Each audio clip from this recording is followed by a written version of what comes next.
Bonjour, je suis Didier Pfaff, je suis photographe et je suis spécialisé dans tout ce qui est architecture et paysage américain. Donc vous pouvez retrouver mon travail dans de nombreuses galeries à travers le monde, mais également à New York et à Sydney. Je suis ambassadeur pour une marque d'appareils photo. Je parcours le monde pour essayer de restituer les plus belles choses que je puisse voir en tant que photographe et les partager avec le plus grand monde via les réseaux sociaux, via des sites web spécialisés et à travers mon site web.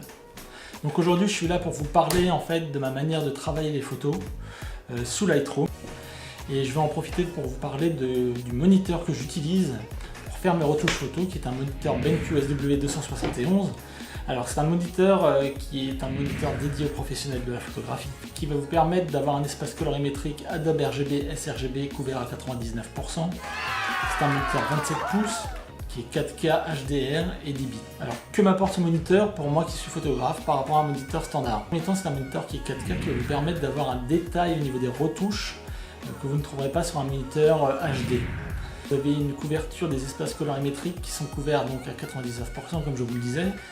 C'est très important puisqu'en fait là, vous allez pouvoir retoucher vos couleurs de manière très fine et avoir un rendu en sortie qui sera quasiment parfait. Mais également vous pouvez basculer cet écran en mode paysage, portrait de bas en haut pour avoir un réglage qui soit absolument parfait lorsque vous allez faire des retouches. Parce que comme vous pouvez le savoir, si vous faites des retouches et vous travaillez plus de 2 ou 3 heures, en général vous avez mal dans le cou, mal dans le dos, et donc le fait de pouvoir l'ajuster très précisément va vous permettre de gagner en confort de travail. Il faut savoir que c'est un moniteur qui est vendu avec une télécommande qui va vous permettre de basculer d'un mode colorimétrique à un autre, d'un mode noir et blanc à un mode HDR, puisqu'en fait la calibration se fait de manière hardware. Donc vous pouvez la faire de manière logicielle, mais le fait de pouvoir la faire de manière hardware va vous permettre de travailler par exemple le matin une photo en mode RGB et de basculer à l'aide de la télécommande en mode noir et blanc l'après-midi.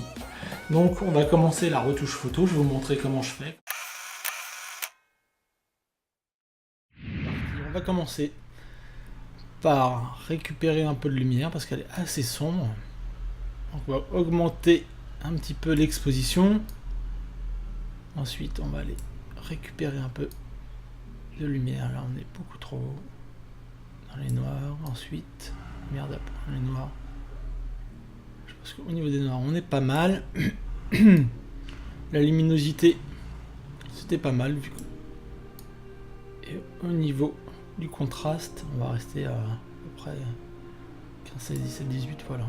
Ensuite, on va aller retravailler les couleurs. Alors au niveau des couleurs, il y a deux possibilités. Soit on a l'ensemble des couleurs qui sont regroupées par thème, teinte, saturation, luminance. Ou bien en fait, on peut regrouper l'ensemble des couleurs avec chaque thème, teinte, saturation, luminance. Donc en fait, ça permet de travailler le rouge, le jaune, le orange, le vert, le bleu, etc. Donc moi, je préfère travailler de cette manière, c'est beaucoup plus simple. Donc on va commencer par la teinte rouge. Là on voit bien l'intérêt du moniteur SW271 de BenQ puisqu'on a une colorimétrie qui est quasiment parfaite. On va pouvoir retoucher la photo de manière très précise au niveau des couleurs, mais également au niveau des détails, puisque c'est un moniteur 4K, on va avoir quelque chose de très précis si on a des retouches à faire sur la photo. En fait on va rester assez neutre au niveau luminance, voilà. Les jaunes ça va être pareil. Alors, on va essayer de modifier ça et puis le reste qui se trouve ici. Saturation, on va forcer également un peu. Et luminance, voilà, je pense que là à 0 on est bien. Le terrain de basket maintenant, le plus grand, on va le modifier également. Voilà, la luminance, c'est pas mal. Les bleus, donc là on va travailler essentiellement le mur et les bancs qui se trouvent ici. Saturation, on va pouvoir forcer un peu, et la luminance. Alors, en fait c'est pas mal comme ça. Maintenant le terrain qui se trouve ici, qui va aussi modifier les couleurs du mur et de la structure et des bancs. Je pense que là c'est pas mal du tout. Pas trop forcé niveau saturation et luminance. Soit on part dans les très clairs, soit les très sombres. Je pense que comme ça c'est pas mal. Voilà, les pourpres. On n'a quasiment pas de pourpre, mis à part peut-être ici. Regardez. On a quelques petites choses en fait au balcon, etc. Là, on va vraiment pas s'y attarder. Et magenta, voilà, là, on va travailler au niveau des t-shirts des personnes qui se trouvent sur le second plan, et puis au niveau des bâtiments.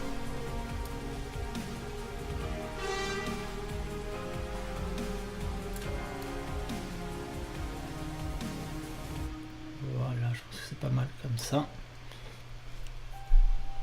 Ensuite, on peut aller retravailler au niveau de l'étalonnage.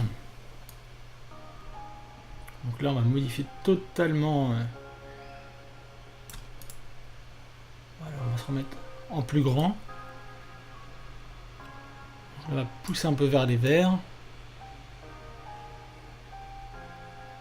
Là, on va retirer un peu de teinte au niveau des rouges.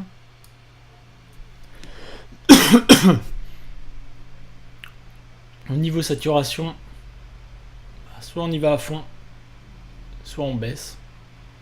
Pour avoir quelque chose de beaucoup plus neutre. Je pense qu'on peut rajouter 3 petits points au niveau saturation. Au niveau des verts, je pense qu'il ne faut pas trop forcer. Niveau saturation, c'est pareil. Et au niveau des bleus, donc là, je pousse, je vais dans les extrêmes, et puis ensuite j'ajuste.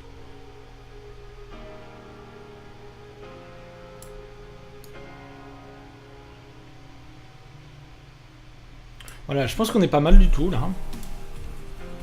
On va regarder s'il n'y a pas de blanc qui soit brûlé, de zones d'ombre trop peu qui soient sous-exposées, des zones d'ombre qui soient sous-exposées. Bah, c'est pas mal. Voilà, on va repasser en grand. Et on va faire nos réglages ensuite. Dernier petit réglage. On va récupérer un peu plus de lumière, je pense.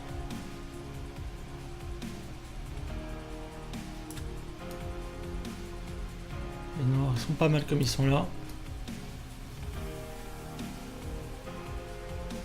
La luminosité c'est pas mal. Les contrastes, soit on diminue, soit on en rajoute. Voilà, je pense que comme ça c'est pas mal du tout. Ensuite, si on veut avoir une zone un peu plus nette, on peut créer un masque pour améliorer un petit peu la visibilité et la lecture de la photo. On peut rajouter un peu de clarté, alors pas trop parce que sinon après on se retrouve avec quelque chose qui est pas très joli, quoi. On va inverser le masque, voilà. Et on va se rendre compte qu'on travaille au centre de notre masque, ce qui m'intéresse.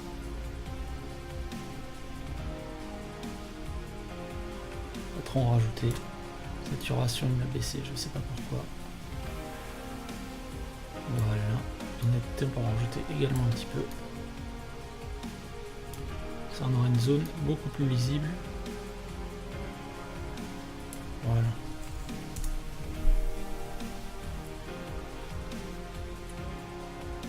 Et ensuite, on peut créer un masque pour rajouter de la saturation.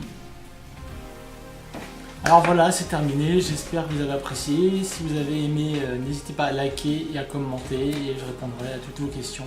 Voilà, à bientôt, ciao!